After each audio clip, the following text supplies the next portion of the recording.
ապրանքում մենք չենք պարտվել, չենք նահանջել։ Ես 10 օր եմ մասնակցել, վերջի 10 օրն եմ պատերազմին մասնակցել, մինչև այդ էլի եղել եմ զորակոչված, բայց դեռ չէին տանում, էլի։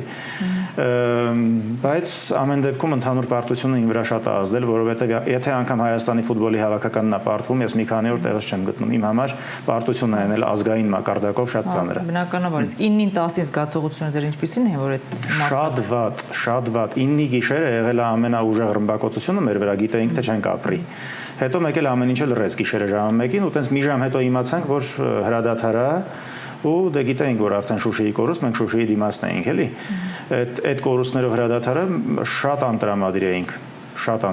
էինք։ Հաջորդ 2 օրը ուղղակի են, որ մտածում եի երբ ենք գնալու Երևան, ես այդտեղ սարի գլխին նստած չլնեմ, էլի, իմ մոտ տենց է եղել։ Իսկ ձեզ մոտ տպավորություն չստեղծեց, որ այդ Արցախի հանձնումը մի տեսակ շատ նենց փափուկ մի ձևի մատուցվեց ժողովրդին, այստեղ համապատասխան այդ իրավիճակին համապատասխան աղմուկ չբարձրացվեց, չգիտեմ, չարձագանքեց միջազգային հանրությունը,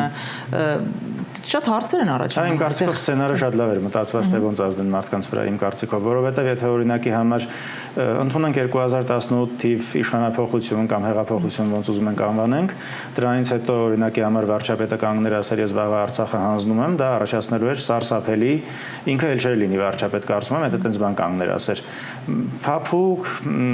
գեղեցիկ նույնիսկ այդ բլոկադայի պահը, չէ՞, իրենք ասած այդ ամբողջ ընթացքում նախապատրաստում էին ժողովրդին։ Ամեն ինչը արվել է, լրիվ ոնց որ ինքը սերիալի սցենար լիներ, հստակ գրված, թե որից հետո ինչ է լինելու, իրադարձությունը ոնց է զարգանալու, որ դերակատարները իրենց ոնց են դրսևորելու, ոնց որ ամեն մեկը իր դերը խաղա, այս դա տեսնում եմ շատ կազմակերպված, մտածված ինչ որ ձևով։